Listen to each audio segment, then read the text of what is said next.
All right, everybody, we are live for our next episode of the Safely Extreme Cast, where we discuss game design and game dev topics each week. I'm, of course, Josh Placer, and as always, my co-host from Nexus Games, Sharky. How are you doing?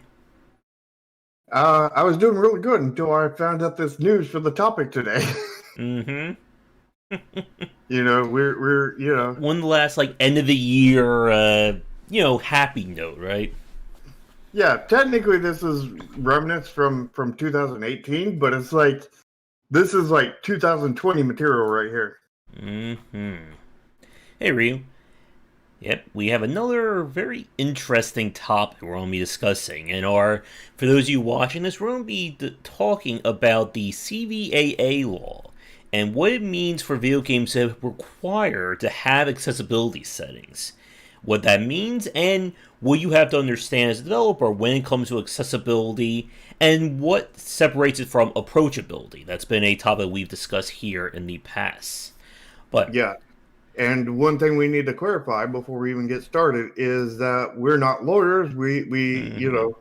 This is technically for entertainment purposes, but basically we're going to inform you as best we can. I put on my stream, I put links down to three resources for that, gives you more detail about this law and whatnot. I'm unsure if Josh put that down in his description or not. Not yet.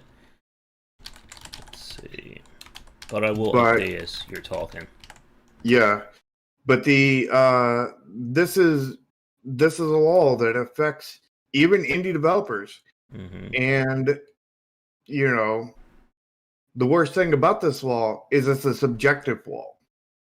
Which is So always like, fun. yeah, so there's no hard rules. It's no like if you do this, you're safe. If you do this and this, you're safe. If you're an indie this small, you're safe, kind of thing. If you're, none of that.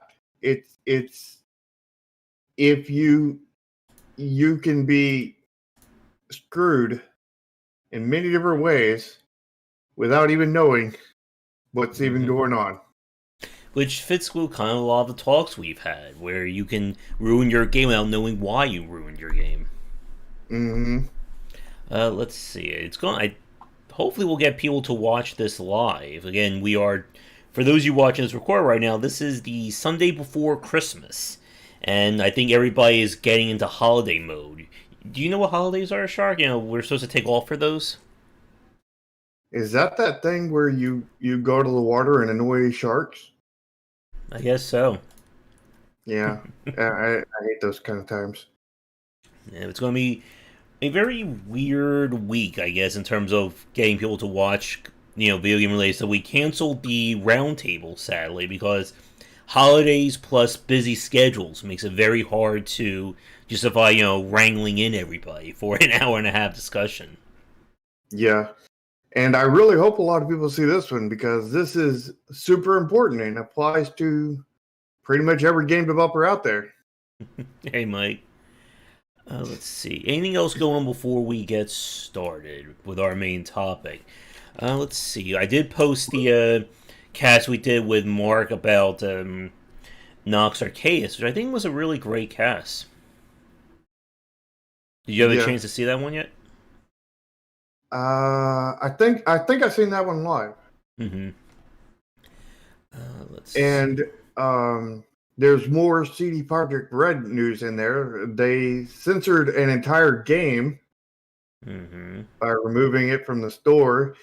Yeah. There's more bugs in Cyberpunk to where like no matter what you do, there's pretty much nobody that doesn't encounter several game breaking bugs kind of thing. Like Mm-hmm. this is like actually making Bethesda look good at this point with their Yeah. bug.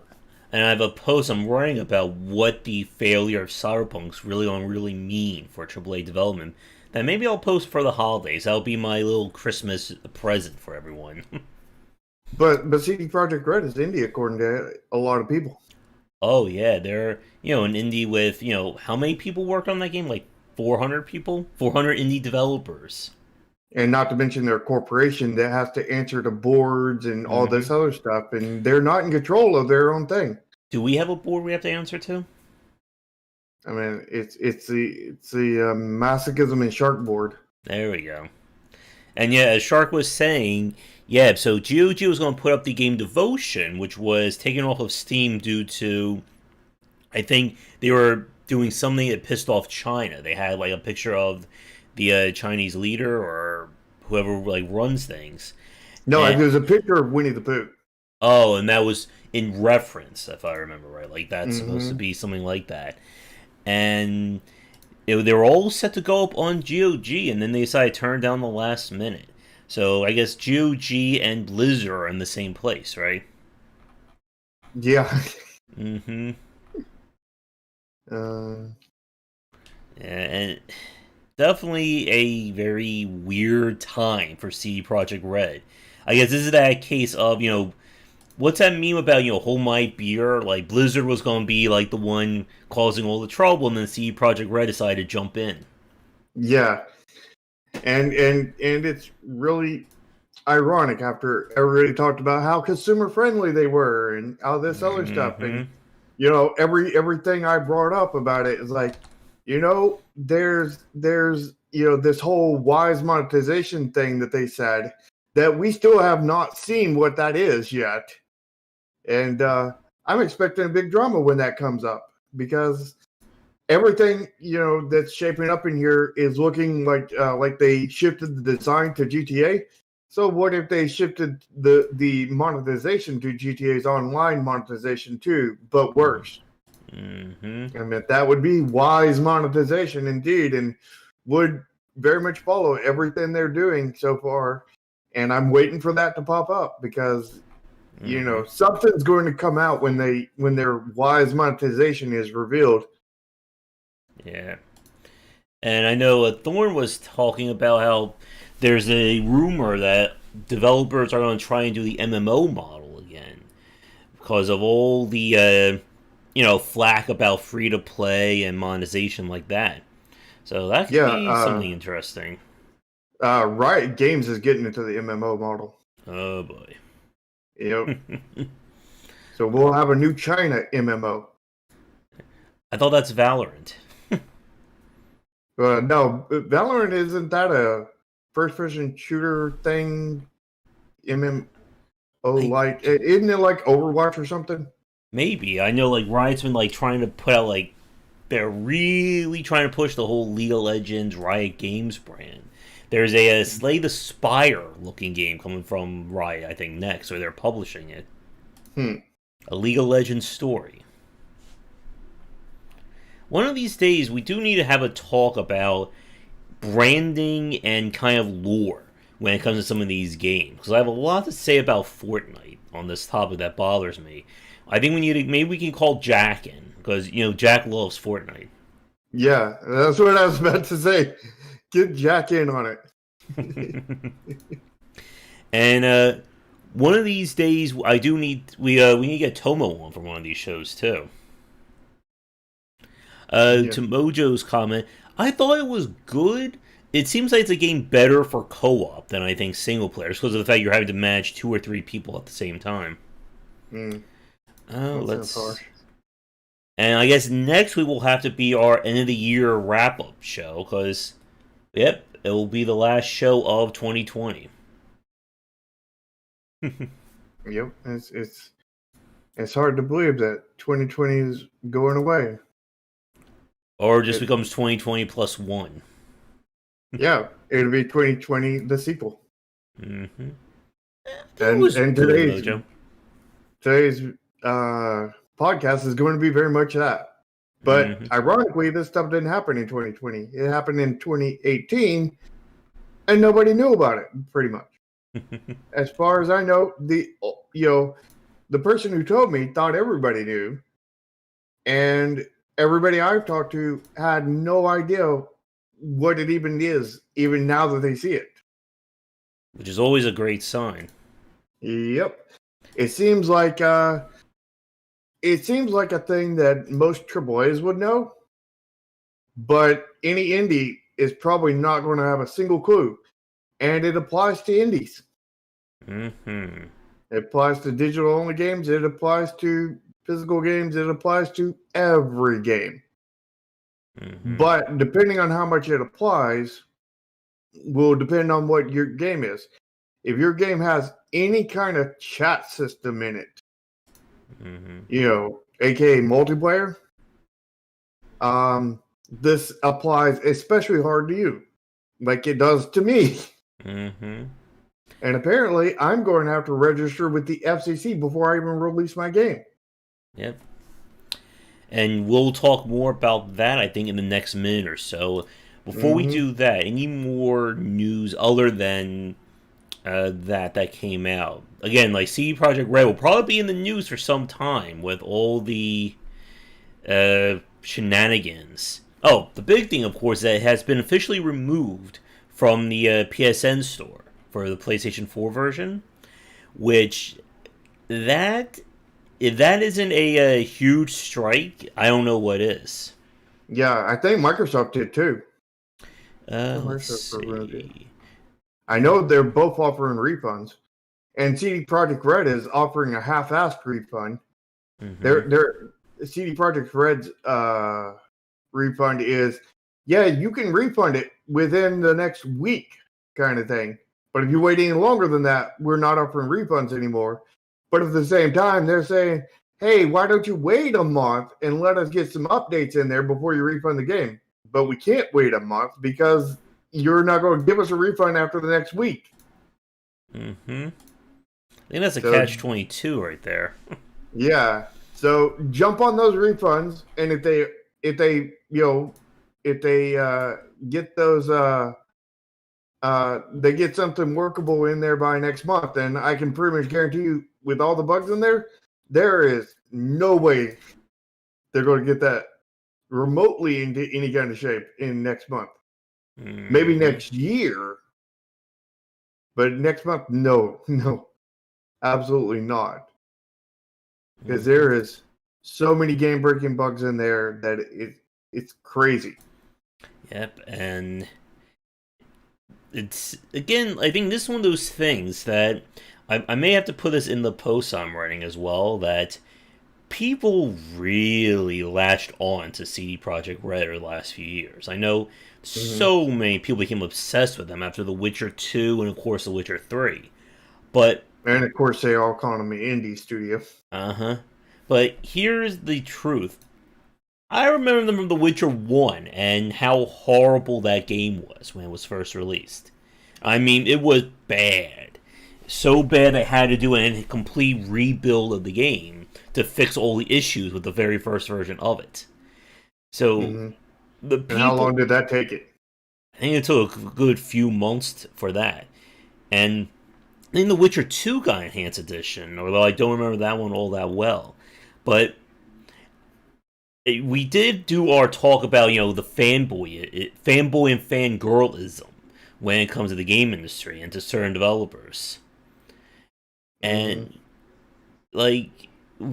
the people who are, what's that sort of, dying on the sword or falling on the sword for Cyberpunk, it's going to be very interesting to see how they feel about that company in the next 5 to 6 months. Yeah.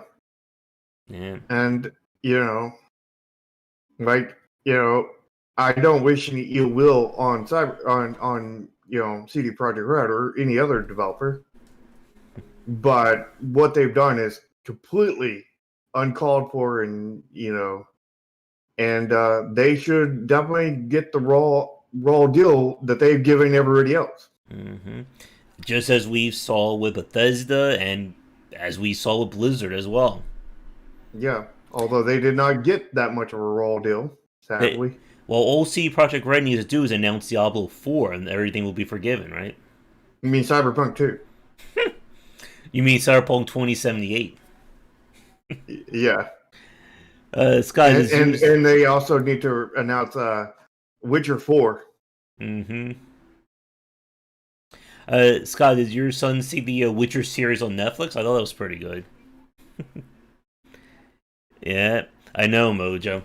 And the sad part about this, and then I think we'll again, we could spend an hour talking about CD Projekt Red at this point, but we'll move on to our main topic in the next minute. But what really sucks about this whole thing is that this is as much a self-inflicted wound, I think, as one could imagine. Mm-hmm. I mean, there's no reason why CD Projekt Red doesn't have the clout to just say, you know what, we're going to delay this a few months. Oh, they absolutely do have that clout because they've already done that, what, Yeah. 4 or 5 times now? Mm-hmm.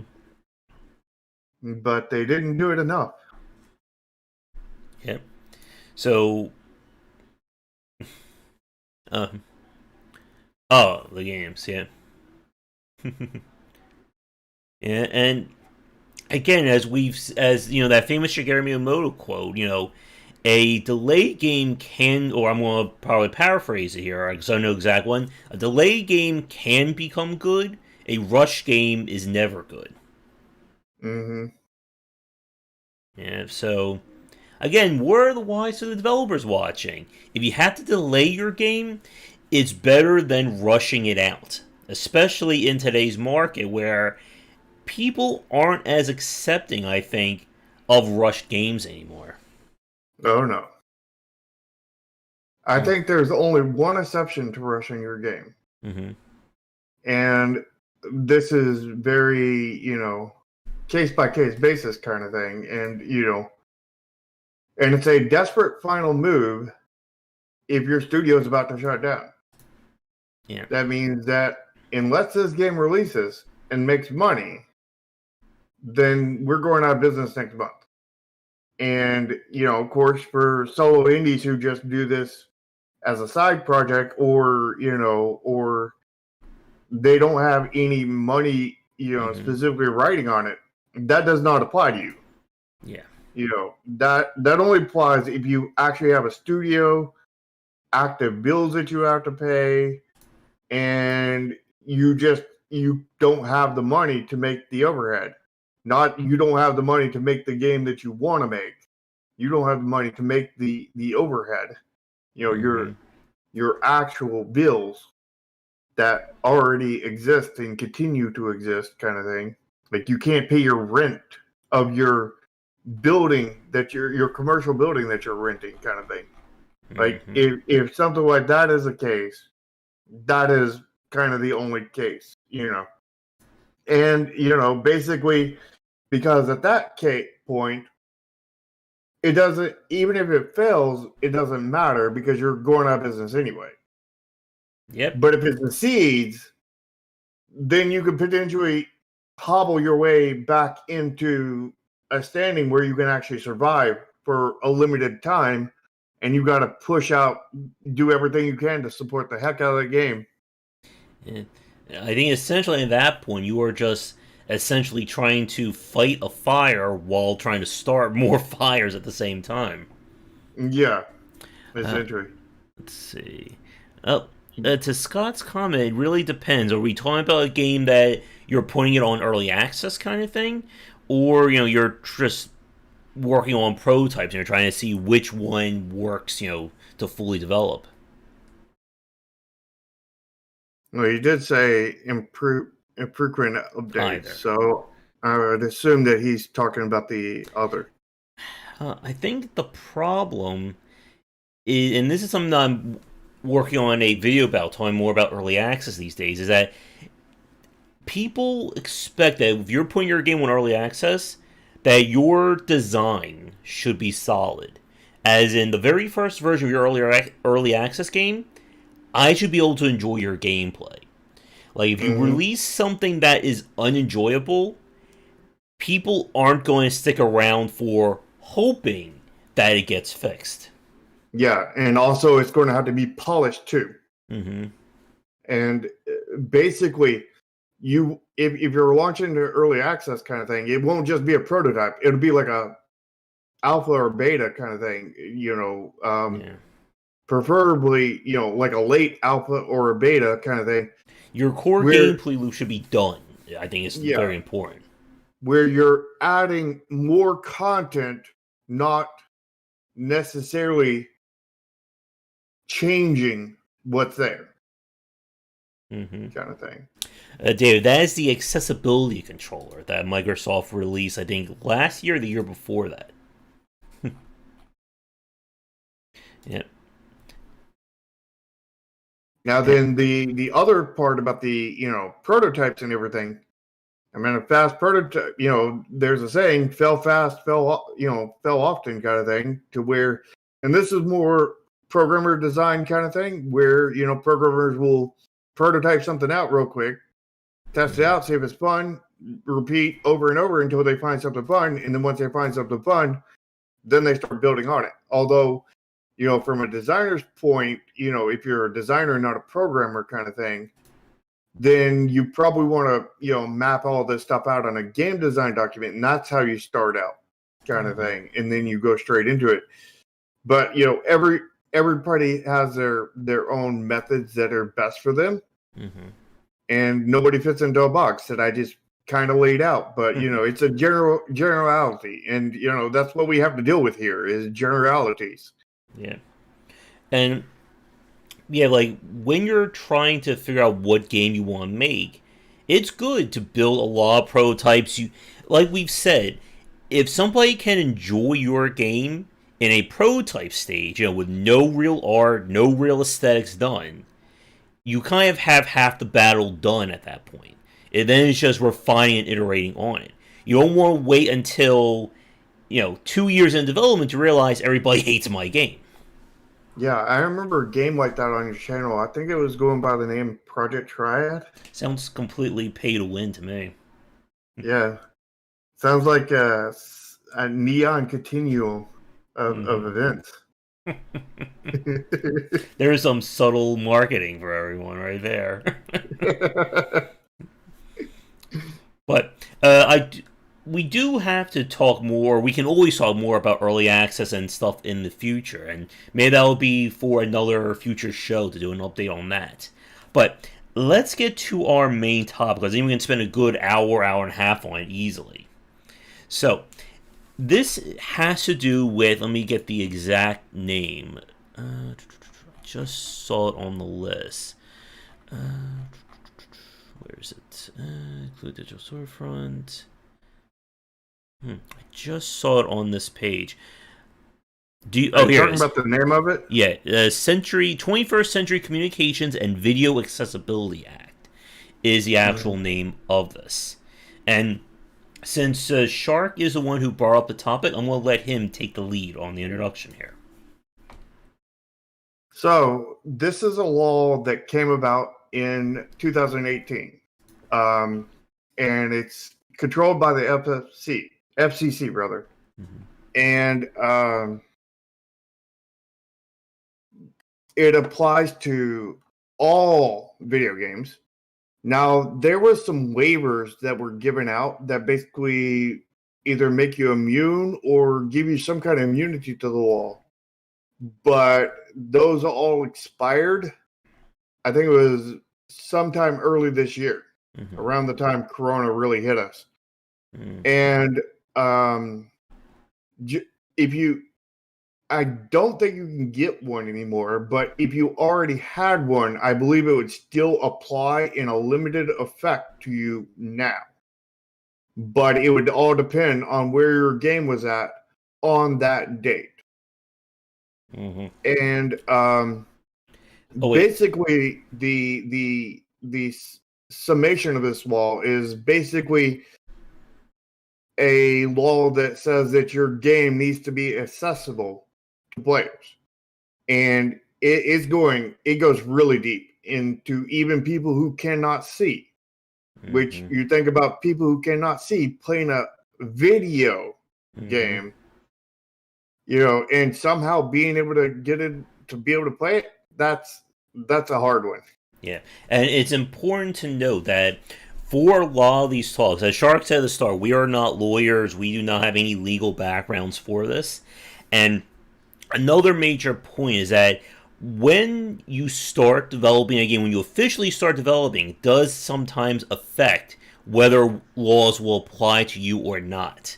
And again, if you're not sure about any of this, consult an actual legal expert here. Mm. Yeah, so getting back to it, like looking at the list, as Shark's saying, this has to do with allowing people with any kind of issues to be able to, well, the law itself, at least broadly, is that any and all UI or information needed to navigate and operate the game has to be as accessible as reasonably possible. And according to the list that the IGDA put out, I did put a link to it in the description. I updated that. It has to do with blind, low vision, no color perception, deafness, manual dexterity, limited reach and strength, prosthesis, I completely butchered that, unable to use time-dependent controls, no speech, or limited cognitive skills.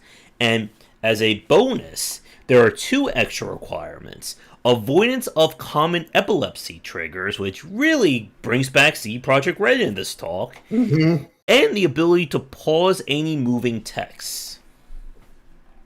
Yeah. And the thing is it says within reasonable means, meaning that the whole law is subjective. Like here's some invisible rules that you have to follow. Good luck. And if you remember from earlier in 2020, 20 years ago, when I spoke with Ramin about the loot box law, and the wording in that is also very subjective. And that's what they do with a lot of these laws. They make it very subjective, very broad, so that it becomes harder to really nail down what is and what isn't an example. Mm-hmm. Which means that you can, be screwed without even knowing that you're doing anything wrong.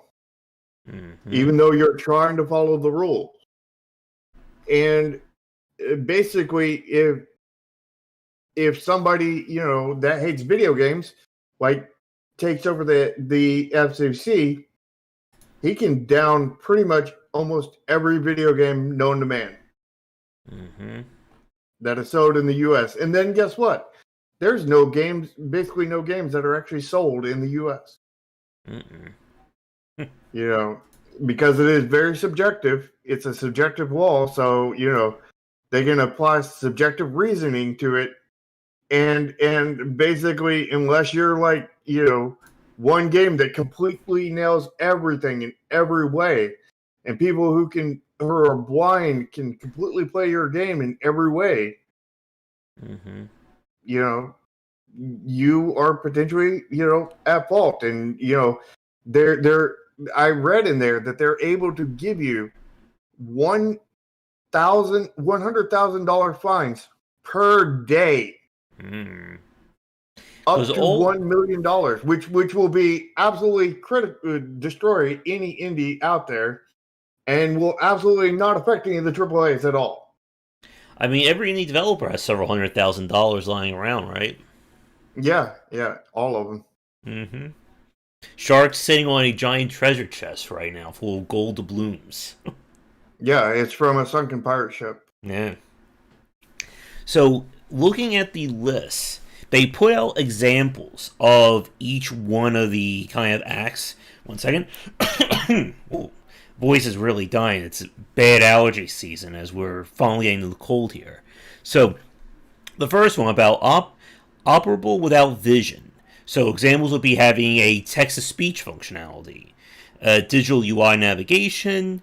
For operable with low vision and limited or no healing, they're looking at stuff like having a large scalable UI, high contrast. And here's the thing, that one in particular has been a major blind spot, even for AAA developers over the last decade. And we really didn't see that become more of a standard or accepted practice until, I would say, maybe a year, maybe 2 years ago, when it comes to AAA, that is. Let's see. Operable with little or no color perception, so no reliance on color alone to communicate, and of course having a colorblind mode. For people who have hearing issues, allow text input-output for voice chat through text-to-speech and speech-to-text. Let's see. Operable with limited manual dexterity, digital UI navigation, avoid simultaneous inputs. For operable with limited reach and strength, again, digital UI. For someone with a prosthetic device, avoid using touchscreens or anything that involves having to, touch or interact with the screen like that. That'll be great for mobile phones. Oh yes, mobile phones don't need a touch interface. No, you can make a mobile game without any kind of touchscreen effects in it. Operable without time-dependent controls. Ensure no interaction or input request has any timeout or time limit. I guess they're referring to stuff like, the old Telltale where, who do you have to choose to survive? You have 10 seconds or something like that. Mm-hmm. Operable without speech. Again, that's allow text input for voice chat through text-to-speech. Operable with limited cognitive skills. Text-to-speech, speech-to-text. Non-verbal messages such as emotes, emojis, pings. Possible pause text messages. Yeah, so a lot of this stuff, and I think, as Shark was saying at the start, that this law kind of focuses predominantly on text and chatting, or being able to view text while you're playing a game. Mm-hmm. Because, it is the FCC, so they're primarily communications-based. Mm-hmm. But, UI isn't really communications. You're trying to communicate things to players, but you're not communicating between person to person kind of thing, but it still applies. Yeah. And again, here's a point number 2.6 about prevention of visually induced seizures. Avoid established flash and pattern thresholds for reasonable risk. Testable using the Harding PSE tool, which I believe that's the tool that CD Projekt Red used to explicitly trigger seizures when you play the game. Yeah. So here's another $1 million game dev tip for those of you watching this live or recorded. Don't put purposely seizure-inducing lights in your video game. All right, I'm going to put purposely seizure-inducing lights into neon. Continue. There you go. Make them neon, too. Yeah. And I guess this could have been, you said that this law first went into effect in 2018, right? Yeah, but it really hits in 2020, ironically. They probably would. That's when the waivers and everything runs out. Yeah, and what I was about to say is, what I think they did is, again, because game development is a multi-year project, they didn't want somebody who was already, mid or, almost done with the game to say, oh, you didn't realize all the stuff we just did, here's your $100,000 fine. They most likely gave the game industry a 2-year leeway to kind of say, okay, finish up all your projects, and now going forward, you need to do this. Yet, at the same time, they didn't inform indies in any reasonable way. Mm-hmm. So, they only, informed the AAA, basically. So this is AAA, AAA got the notice, all the info and everything. And, but it applies to indies. Mm-hmm. And, of course, they put in, exceptions that, based off of, your indie studio, how big the studio is, how much money you have and all this other stuff for exceptions, but exceptions based off of the, I used the term a minute ago, the adjustability in the wall, basically. And that's going to depend on who you talk to, basically. So if somebody really doesn't like you at the FCC, guess what? You're probably screwed. Mm-hmm. And I'm reading some of these stuff now. So basically how this works is that somebody needs to file a complaint. And once that happens, it basically gets sent to the FCC, and you have a 30-day period in order for that. You basically give the company 30 days to see if they resolve this issue.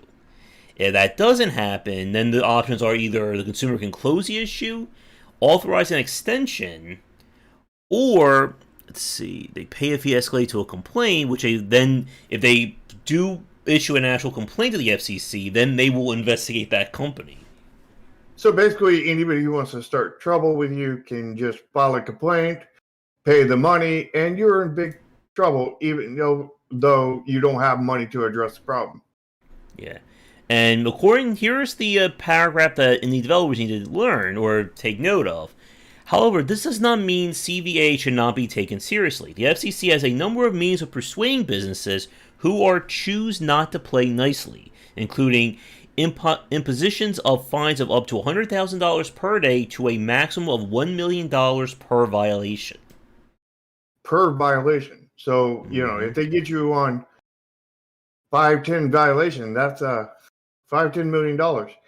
And the thing is looking at that list, there are a lot of video games that no matter how you do them, there's no way to avoid at least having 5 violations. Mm-hmm. And in the Q&A section, it kind of takes the indie scene and puts it over a barrel, I think, is a matter of speaking. So the first question they ask is, my game can't be played by people with disabilities, so if gameplay isn't accessible, why should the communication be accessible? And what they're saying, of course, is there are gamers who are completely blind who can play games like GTA, Titanfall, Call of Duty, WoW, Forza, and people who can play independently playing with assistance from hardware.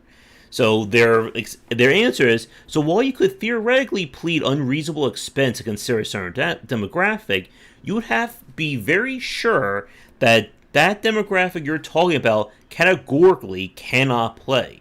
And that's a very hard thing indeed to be certain of. Yeah, so basically, AAA can do it. So you as an indie should do it unless you can prove as an indie with your endless amount of funds, more funds than a AAA, that literally nobody could play this game without vision. Yeah. And then, but we're a small indie, we can't afford this. And their response is, unlike some other accessibility legislation, CVAA doesn't have a blanket exception for small companies. If you are providing a communication service, you must register on the FCC site and meet the record-keeping obligations. And that is, from my understanding, that is only if you have a specific live chat or something in your game. If you have some way for communications between players, if you have emails, basically it only applies if you're a multiplayer game where players can talk to each other, from my understanding on that one. The whole required to register. But my game is exactly that. So looks like I'm going to have to register with the FCC and keep those records, whatever ominous, sounding records they are. And I don't even know what they're wanting from these records. I don't know because they don't tell me anything. They're just saying keeping records kind of thing. And according to them is I have to have apparently people with every disability, one person with every disability in the world to play my game and test it for me. And it's like, I have problems finding, 5 people, period, that, have whatever disabilities or no disabilities kind of thing. How am I going to get one of every person with every disability in the world to play test my game when I can't even get regular abled folks to play it? Yeah. And 2 very important points. That, again, this is about selling games. This is not about where you are developing a game from. Very similar what they use, they cite the Belgium anti-loot box law. If you won't release a game with loot boxes, you can release it in the United States, fine, they're not going to complain about it. You release it in Belgium, they're going to, fine you and take that game down. So, in this case, if you don't follow the law here, as Shark said at the start, you can't sell your game in the United States, or you risk those lovely little fines. Yeah, only $100,000 per day. And it's very important that as I'm reading kind of their exceptions and their kind of legal loopholes, this applies to real-time text. So that means any game where there is text being placed and it's being updated in real time. So, people talking to each other, information that's popping up as, you're fighting or shooting or whatever, that applies. If it's messages, YouTube chat. yep.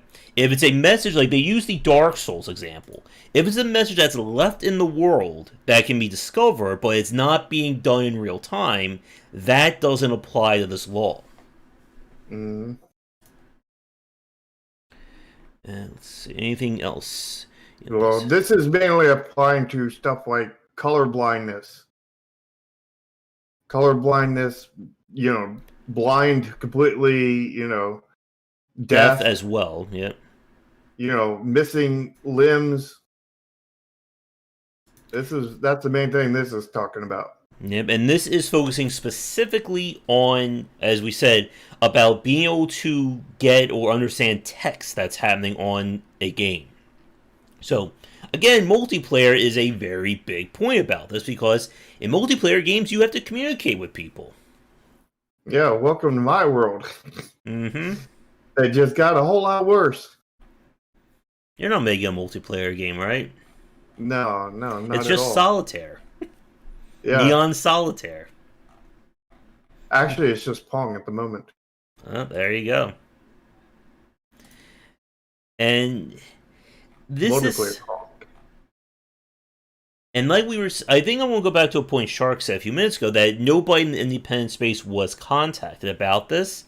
And again, this is part of a greater issue, that many people think the video game industry just means Nintendo, Sony, and Microsoft.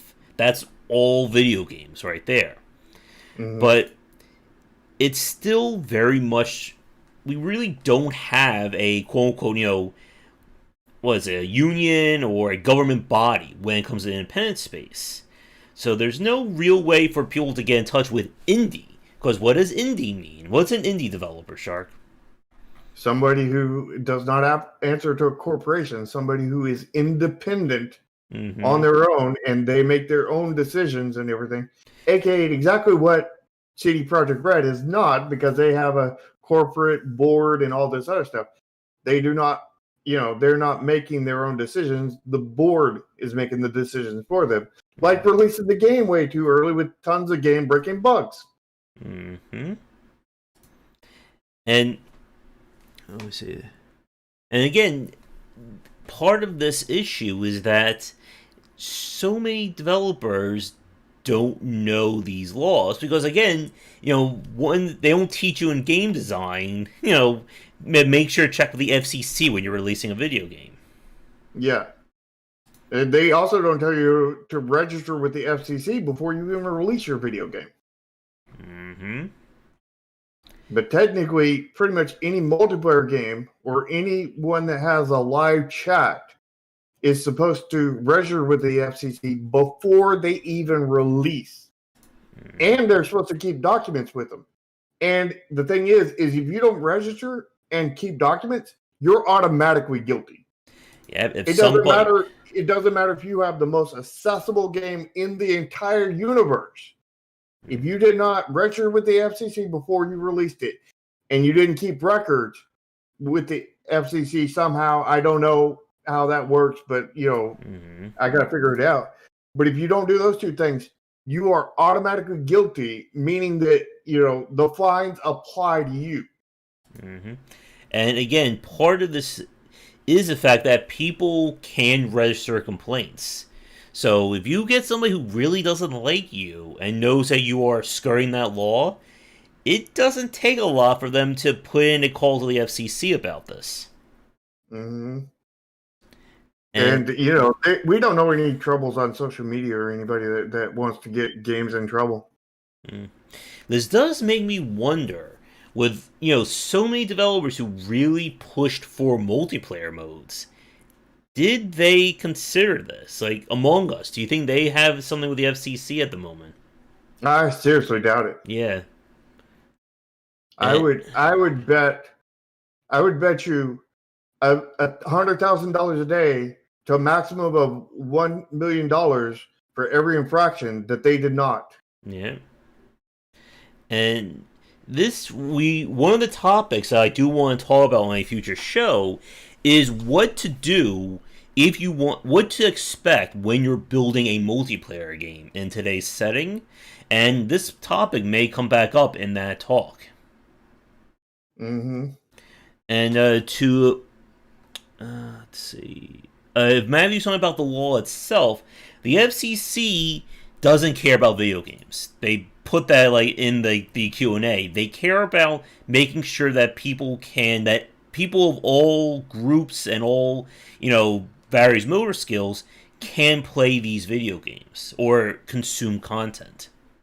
Even though they may not actually be able to play the games, they have to be accessible to them, even though they can't physically play them. Unless you can prove that nobody with that specific condition would ever want to play your game. Yeah. I mean, at this point, does that mean that we have to make games that are making fun of disabled people so we can ensure that they don't want to play the game? Mm-mm. I mean, are we going to have to go down that route to make our games legally able? That won't lead down a bad path or anything. Mm-hmm. Yep. And as I wouldn't say it's censorship. I would say it's really screwed up laws that really scorched earth that apply subjectability based off of whoever's doing the subjecting. Yeah. And like when I spoke with Rami about the loot box law, if that law went into effect as it was written, the mobile industry would be dead in a day, basically. Mm-hmm. And this could very well kill the mobile industry because this says they have to have a way to play the game without touchscreen, and how are you going to play 99.9% of games on mobile without a touchscreen? Mm-hmm. And when we've played a lot of independent games, there are quite a bit of them that would fail basic accessibility laws. Mm-hmm. And one of the big things... Oh, so I just on loophole. Well, they said, I saw on the question or in the Q&A, that you cannot use a third party as a solution. You can't basically pawn off your problems to another company. But this applies even if you do not have the chats and stuff in your game. Mm-hmm. Because this applies if to UI elements and stuff like that. Mm-hmm. And it's if you have the communication stuff, like the direct chats, from a multiplayer game, like my game does. Like if you have a chat system, like YouTube's chat system, or anything along that lines, like email system, any kind of thing where players can send other players, where players can communicate with other players, basically. If you have any of that, you have to register with the FCC before you release and keep records. Yeah. Now then, if you don't have that, then you don't have to register with the FCC, from my understanding, but you still have to keep records of everything. Mm-hmm. And again, I think one of the things that makes this very tricky is that this is very much one of those cases where you're not in trouble if people don't know who you are. Like, going back to the Among Us example, nobody cared about Among Us in 2018 or 2019 or for most of 2020. We can say that completely assuredly there. But when you are recognized and people know about you, this is the kind of stuff that can come back to bite you, and why we see, I think, a lot of smaller developers tend to get into trouble when their name gets blown up. If you remember last night, for those of you watching, we played Indivisible, which was from that developer who unfortunately had a lot of controversy that the lead designer kind of fell into due to social media disaster. And it basically led to his entire studio imploding. And again, if you're a small developer, nobody cares, essentially. So basically, as long as you make games that fail, you don't have to worry about it. But if you make games that succeed, oh, you have to worry about it very, very hard. Which is very bad. It's pushing that now. Even if you get lucky and succeed with a video game, that success could cause you to fail. That message may be a little too political for this talk, David. There, and when it comes to trying to blow up in the game industry, it's part of that issue of the things you don't know getting you into trouble. Mm-hmm. And I'm sure there's some lawyer that could, sue the FCC for not reasonably telling and informing people, because I'm pretty sure there's laws about you have to be made aware of laws. Mm-hmm. But they made aware the quote unquote game industry, aka AAAs, but they did not make aware of all the indies, and this law applies to that. But the thing is you don't have to pay a really expensive lawyer to have any chance at that, and good luck with that. Mm-hmm. And to Ryu's comment, they did say that a game like I can't believe I forgot the name of it, Journey, would not apply because it's all nonverbal gestures and nonverbal communication. Although the UI stuff would still apply, I believe. Mm-hmm. Yeah, it's any real-time text. So if your game has tutorial prompts, if you have UI elements that are numbers and words, what most UIs are there, then yes, it would apply to that. Being ignorant of the laws is not an excuse, except for when they ghost in a law. Mm-hmm. Yeah. And and what ghosting in a law shouldn't be legal. Mm-hmm. And that, to Mike's point again, that's where a lot of these issues, and again, why we see a lot of issues come from the independent scene, that not knowing something is bad or a problem doesn't excuse you from making that problem, especially in the consumer eyes. Mm-hmm. But when it's the laws that,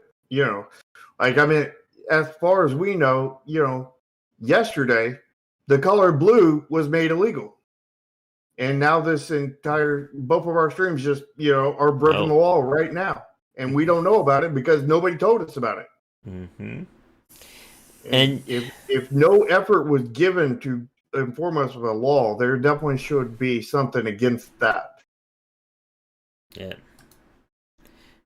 And unfortunately, it's part of that issue of the game industry not really being the same as other consumer or other entertainment industries. Again, if you want to contact the film industry, you can send a very harsh word to movie distributors and, Hollywood. If you want to get in touch with indie, who do you call? You call Edmund McMillan, right? Or Rami Ishmael. Yeah. They have connections to every indie out there, right? What about me? I can just hit a button and get every indie developer, right? Yeah. But I do want to talk more about the broader points about accessibility as well for our talk. So anything else specifically about this law that you want to bring up, Shark? Make sure that if you have any communications between players, you definitely make sure that even if you're making a game, period, that is going to be commercial, make sure you read up on all three of these things, and links are down in the description, and make sure that you file with the FCC if you need to, and make sure that you keep documentation and find out what kind of documentation it is that you need to keep, because that's what I got to do now, because I got to register with the FCC. I got to find out what kind of documentation I got to keep. I got to find out all this other stuff, and you have to go out there and learn like I do. Yeah. And two other points from this I want to bring up. That again, or actually three. A third party is not going to be your workaround. As in, if you're on Steam, or you use Steam or Discord as your chat software, you still need to make sure there is an in-game solution for this. So again, something like Among Us would definitely be flagged, because even though they use Discord, they support Discord, that's not the same as having this functionality built into the game itself. Yep.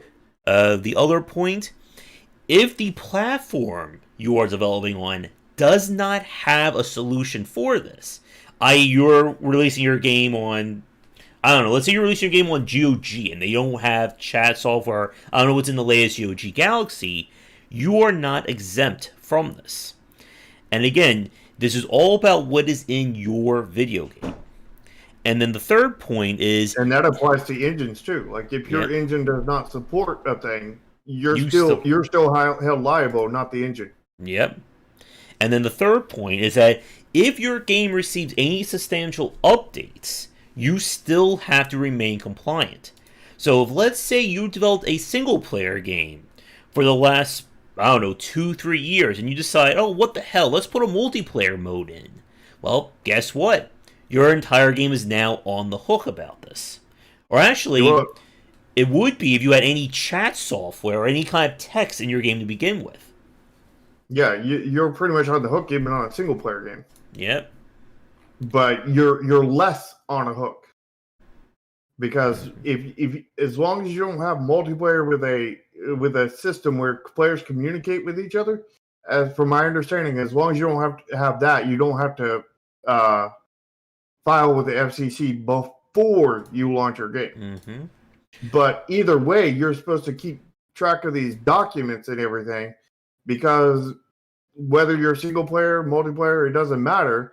If there's a complaint lodged against you and the FCC comes after you, then you have to submit the documents and everything, whatever documents it is, because they don't even tell you what kind of documents it is.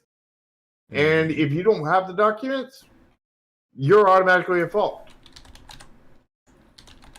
Single player, multiplayer, doesn't matter. That applies to every game. Yeah. And again, before we move on talking more about accessibility in the broader sense, this law, again, like I said, this will kind of cover us because we are not lawyers, that this law specifically applies to any kind of real-time updating the player using text or numbers in any kind of game. So if your game just has, lore entries that are on the ground, it wouldn't apply to that. Now, of course, as we're saying, as we're getting into the second part of our talk, you do want to consider accessibility in today's market. Yeah. And another thing, there is one way to completely avoid all of it. But it's not a good way. And it's do not sell your game in America. And that's a good marketing region tip. Lock outside of the U.S. And again, we're not lawyers or anything, so we don't even know, some of the things we said may have not even been true. But they were said to the best of our ability kind of thing, and we're trying to inform you as best as possible. Again, we're providing links down below. We're not lawyers, we don't claim to be. And we're just trying to inform you in an entertainment form, I guess. And it sucks that I even have to say that kind of crap. Yep. So, to the broader topic about accessibility in games today, this is one of those aspects that people tend to get into arguments about this on the internet. Some people say that difficulty settings are accessibility, and I would say no to that. And we did have this talk, I think, a few months ago about accessibility and approachability. That accessibility is about elements outside the game that stop somebody from playing it, while approachability are elements inside the game that are stopping somebody from being able to play it. And when we talk about accessibility as a whole, this is something that, as a developer, you do really need to consider this. Besides the law we were just talking about, again, there are elements, again, like subtitles, having things for the hearing impaired, avoiding things that can cause repetitive stress injuries, and so on. And I think in today's market, it's just simply good design to think about your game from an accessibility standpoint. Yeah, it's absolutely good design to do this, to apply, accessibility and stuff. But now it's actually a law, and if you don't do it, you're going to be held for only $100,000 a day, up to $1 million per thing that you didn't include. So if you didn't include anything for blind people, you didn't, include anything for this color blindness, you didn't put anything for this color blindness or this color blindness or this color blindness and this color blindness or any of the other like 30 color blindness. If you didn't do anything for any of those, that's only, 30, $40 million you're on the hook for by not including. So not only is it a good design, it's absolutely necessary to get as many of these things in there as possible so that if the FCC comes knocking at your door, you're better prepared, and make sure you have the documents or whatever they're talking about. Mm-hmm. Let's see. Come on, chat. Maybe if they're China is easier. Yeah, exactly. Yeah, you just have to hand your game off to China and let them do it. Mm-hmm.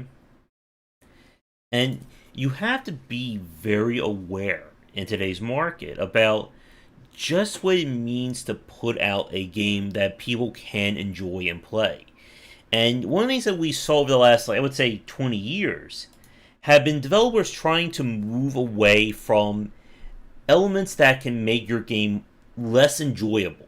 For instance, as we said earlier, about having seizure-inducing lights in your game should not be it should be a very low bar to clear. Yeah, I wonder if the FCC is going to come after CD Projekt Red now. Well, that'll be interesting to see. But even things such as getting away from having to rapidly press buttons.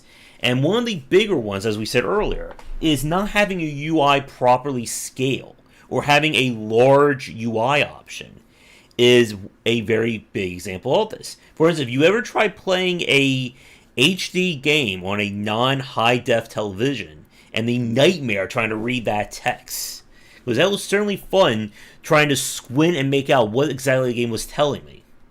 Mm-hmm. Which, incidentally, that's how I played the first South Park game. It was on my SD TV, so I had no idea what any of the text was in that game. I just had to go by what's happening in the game to figure out what any of it all means. Yeah. But accessibility has always been good, and we definitely need to go that way, especially now that we can get in huge trouble for not, or even for just not going far enough. Mm-hmm. And, I've always done everything I can for that. Although, according to this FCC law, that's probably not enough. Yep. And I go far. I went farther with my last game than most people have gone. Period. Mm-hmm. And there are people out there who again try to argue that accessibility is, dumbing games down. It's going to hurt the industry. No, that's not how this works. But this law is going to hurt the industry. Yeah. The point about accessibility is that you are trying to make your game available to as many people as you can, and the more people who can play your game means the more people can spend money on your game. Mm-hmm. Because what's wrong with having more customers? Mm-hmm. As long as you don't have to spend $1 million to get one customer that isn't even going to come in the first place. Oh yes. But now, according to the FCC law, you may get in trouble for not doing that. Mm-hmm. And this is one of those cases where it's better to do it now or get ahead of the game than being found out and being put in front of the FCC down the line, or any other company or group as well. Mm-hmm. Exactly. And I guess I'm trying to think if there's anything else we can talk about in terms of this topic. Anything that comes to your mind? I mean, nothing in particular. Just I mean, we've already covered the accessibility stuff. Mm-hmm. We already did a previous cast on that. So I mean, we've already covered accessibility as a whole as a topic. We just and we probably covered that before this law took full effect. I mean, it was definitely in effect, but because that was probably 2019, Yeah. and this law was done in 2018, but we weren't aware of that law at the time we made that show. Again, we were ahead of the game. Or behind at the same time. We were ahead and behind. They're safely extreme. We were ahead by telling people before the law fully kicked in, but we were after the law had been made, and we were not even aware of the law. And that's bad when we're not informed of the law. If Josh and I are not informed of the law, if pretty much everybody I talk to on Tim Rustwick's Discord is not familiar with the law, including his mods. Is Tim even familiar with the law? I'm assuming that he probably isn't. I mean, who is aware of this law besides AAA? And people who are famous enough that they're getting complaints thrown at them. Yeah. And I heard there's been 70 already. And I think this is the point. And this kind of brings in Mike's comment as well.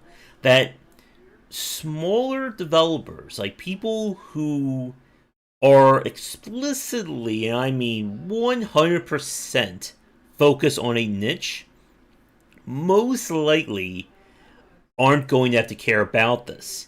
And the reason is that they're not going to basically get big enough to stir the water, in a matter of speaking, which guy works with Shark over here. But part of what we talk about when it comes to these casts and what I do with Game Wisdom is explicitly for people who want to take that step into having a career in the game industry. Yeah. And the thing about this is who this law really, really affects. And it's scary, honestly. It's very scary. And I forget everything else I was going to say after that. But like we've said, when we talk about these kinds of topics, if you're not interested in growing as a developer, if you're trying to just be a hobbyist, or you're not even really trying to sell your game, you don't need to consider this stuff.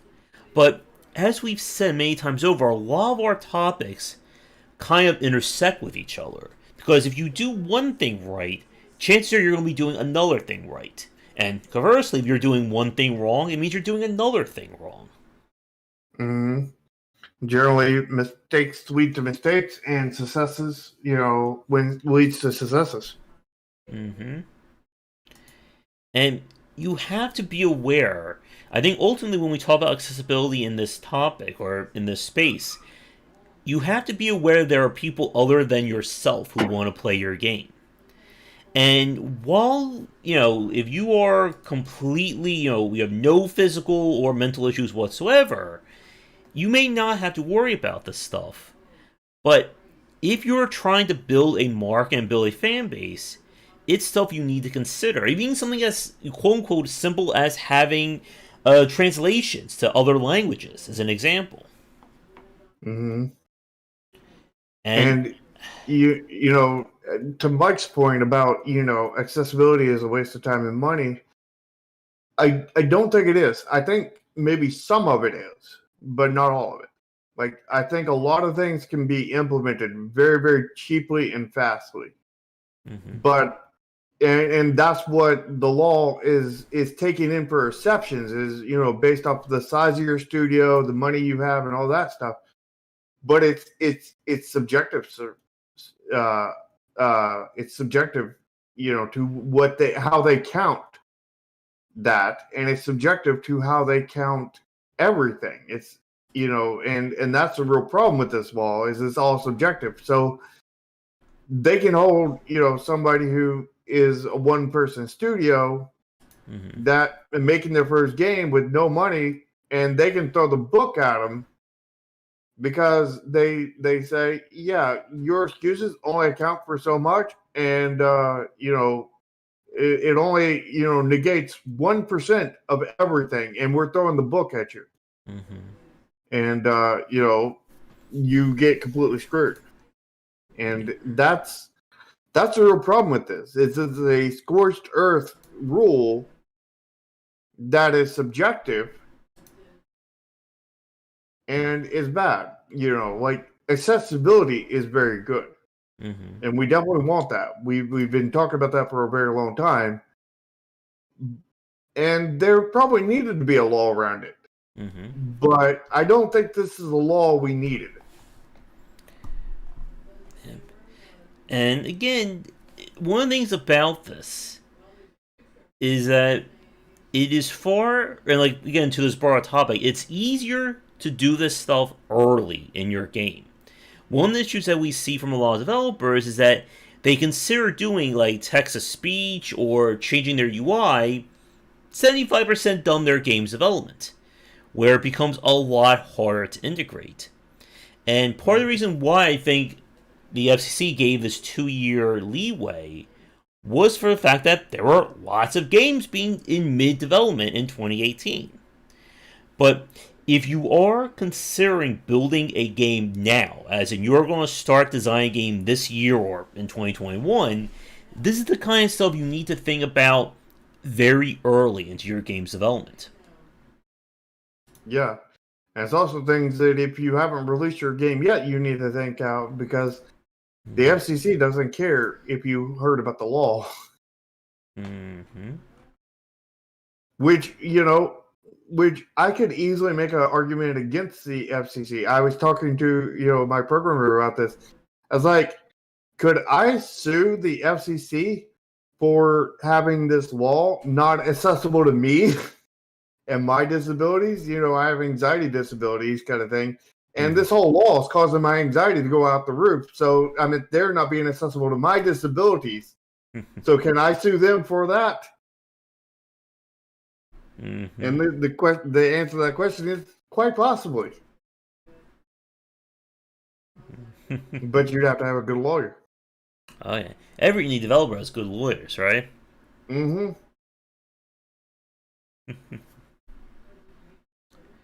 Alright, but I think with that, I can't think of anything else I want to really get into regarding accessibility, because we've talked about this on previous topics. But again, we were trying to keep our Safely Stream podcast under an hour now. So, and we're already over an hour. So, normally we go to 2.5 hours. So this is like super early for us. Yeah, but that's because we moved the Weird Games to its own thing, to the Indie Inquiry, which is Thursdays starting around 3:30. Or we're going to try and shoot for I think 3 for next time.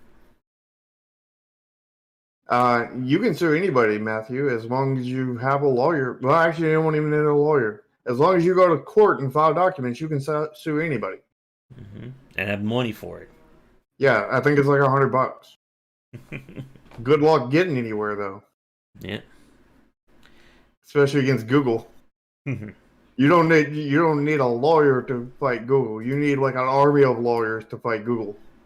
An army of lawyers, an army of money, and a whole lot of other stuff. I'm gonna get so demodded from YouTube about this as well. Oh yeah, me too. But I'm automatically demodded because I don't have 1,000 subscribers. Well, get good at getting subscribers, which applies to me too. Yep. You gotta get good with your YouTuber reactions too.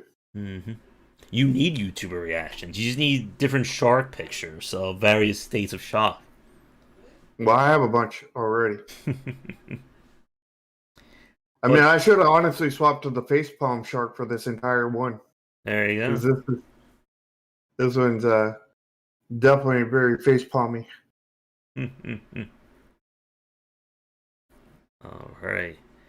But I think we could probably wrap things up, unless anyone has any questions for us regarding accessibility or approachability to discuss. Or this wall. Mm-hmm. I think you need to be kind of established before making devlogs. Like, wouldn't you say that, Shark? I don't think you need to be established. I think you need to have something. Mm-hmm.